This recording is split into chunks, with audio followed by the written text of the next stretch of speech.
This is a letter which is addressed to you and other ministers by the Canadian Trucking Alliance, and it's dated December 10th, 2021. I'd like to take you through part of this letter, but before I do that, can you tell me, do you know who this group is, the Canadian Trucker Alliance? I can't say I'm familiar with them right now. Maybe I've heard of them, but... Okay, well, I think we've heard some evidence about them, but if you're not familiar with them, that's okay. Let's just go down to the first paragraph here. And Ms. Freeland, I just want to read this to you. It says that the Canadian Trucker Alliance is disappointed to learn that our current exemption from the national vaccination mandate is being removed, considering the immense impact this decision will have on already beleaguered supply chains. Do you see that? I do. Okay, and if I can take you to another part of that letter, just on the second page, second paragraph, please. Here we see CTA estimates that combined, the proposed vaccine mandate for cross-border truck drivers and the federal sector mandate announced by the Minister of Labour would remove between 15,000 and 30,000 Canadian drivers from the interprovincial and international supply chains. The expected loss of transportation service capacity will trigger significant ripple effects throughout the entire economy. And Ms. Freeland, I just want to ask you, this is something you knew about when the exemption for truckers was removed in February. You knew that this might have some effect on the supply chain. Is that fair? I knew that some people asserted that it might. Okay, thank you. And I'm going to suggest, this is not the first time this group wrote to you. If we can scroll down to page 5, please. We have another letter, just to the top of page 5. It might be page 4. Just go up, please. Okay, so here we have a letter. It is a little bit down, please. I'm sorry. Can we just go to the top? So December the 8th, 2021. And if we can scroll down to the second paragraph, it says here, when the mandate was originally announced, CTA expected that upwards of 20% of the 120,000 Canadian truck drivers crossing the US-Canada border would have likely remained unvaccinated by January 2022. Of the 40,000 US-based truck drivers crossing the border, CTA estimated that upwards of 40% of these drivers would not be prepared to meet the vaccine mandate requirement. Do you see that? I do. Okay, and just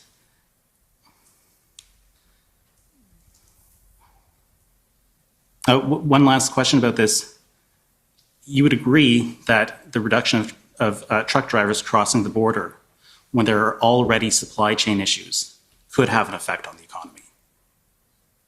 I don't agree with the estimates that are provided there. And I don't agree with the assertion that the vaccine mandates themselves caused problems for our supply chain. But they affected it. They had a contribution to that supply chain problem. No, I don't agree with that. Okay, the let's scroll vast down. majority of Canadian truckers are, in fact, and were at the time vaccinated and supported the vaccine mandates. Okay, well, let's go to page 6, please.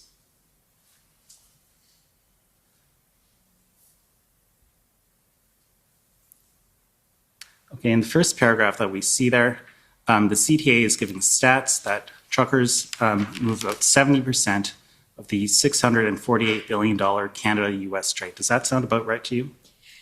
Again, I can't say no whether to that's with it, though. True or not, but I have no reason to. Let me say this. Trucking is very important for the Canadian economy. Trucking is very important for our supply chains, and trucking is very important for cross-border trade. That I am very prepared to agree with. I think we can all agree on that. And let's just consider that if what the Canadian, if what the CTA is saying is correct, and the drivers are reduced by 20%, that's a reduction of 24,000 trucks in the supply chain. The challenge here for me is I disagree with the fundamental premise. And this was something that was looked at carefully by Minister Alghabra and also by the Minister of Health. Okay, so you disagree with the fundamental premise of the Canadian Trucker Alliance. Thank you. I'll move on to something else. I just want to understand a little bit more about what was going on in January. And you gave some evidence today, and I think you told us that it was a very intense month for you. That would be fair? Yes, that would be fair. Okay, and let me make sure that I understand it. So, on the one hand, you were preparing a budget. Yes. Okay, and there was the issue of the Build Back Better legislation in the States, and there was the electric vehicle tax credit, right? That was on your plate. Not solely on mine, but it was something I was working on. Right. And there was the COVID recovery, and there were local and global supply chain issues. Yes. Okay. And there was the looming threat of inflation. Yes. And we talked a little bit about the Ukraine, and I think you said that was the biggest threat to national security since World War II. The Russian invasion. The Russian invasion. When it actually happened, yes, I think that is the biggest national security challenge our country has faced. And it was on your radar in January. Yes, it was. Okay.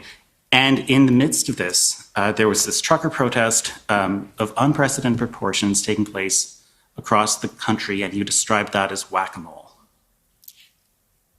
No, what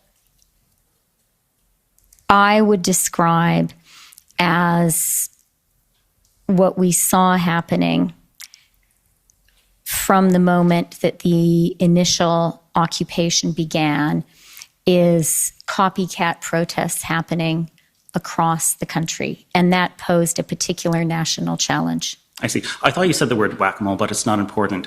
But what is important, I would put to you, is that the U.S. was unhappy with the situation in Canada, and they were seeing their own vulnerability in our supply chains. That was your evidence, was it not? Certainly. And they didn't like that. The, in particular, blockade of the Ambassador Bridge exposed the vulnerability of the U.S. economy, particularly the car sector, to the Canadian car sector. Exactly. And I put it to you, Minister, that the government felt that they had to do something about these protests, not because of threats of serious violence, but because your government was completely overwhelmed and you were under a tremendous amount of pressure from the United States. I absolutely disagree with that. Okay, well, we heard evidence from you earlier today, and you said that you were put into contact with Brian Dees. So he's the economic advisor to the president. He's a very influential player in the decision for the electric vehicle tax credit issue, and he actually contacted you. That's correct. Right? And you thought that it was striking that someone of his importance, who's so hard to get a hold of, contacted you. I had spoken to Brian Dees before and since, but the speed and urgency with which he got in touch with me was definitely significant and relevant. And he was unhappy, and there could be major economic consequences. What he said to me, as I reported in that readout, was that they were very concerned that because of the blockades, U.S. factories would shut down. Right, and we heard that the CEOs of two major banks contacted you, Canadian banks, I believe. And we also heard that President Biden, who's probably the world's most powerful person, or near that, had a telephone call with the Prime Minister. Yes, both of those things are true. And that telephone call, it happened on a Friday, and by the Monday, the Emergencies Act was invoked. That's true. Okay, and so I put it to you, Minister, that the federal government had to show the USA that they were in control, and that explains why the Emergencies Act was invoked, despite the fact that, for example, the Ambassador Bridge was cleared and open to traffic. No, I wouldn't agree with that characterization.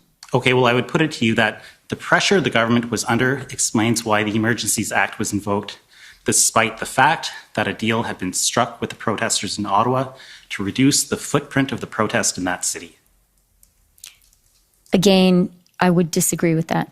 Well, let's see if you would agree with this. I'd put it to you that there was no meaningful consultation with the provinces, not even advance notice of what the First Minister's meeting was about. And that's because the government didn't have time for it. They just had to make a decision about the Emergencies Act because of the tremendous pressure that they were under. Again, I disagree with a great deal of that characterization. One last question for you then, Ms. Freeland.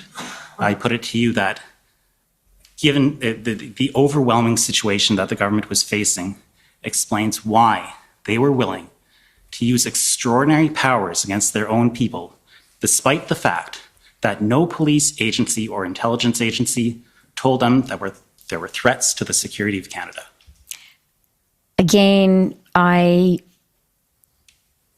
disagree with many of the premises in that question, and I would be happy to elaborate, but it seems that we're out of time. Seems so. Thank you very much for your answers. Thank you, Mr. Commissioner.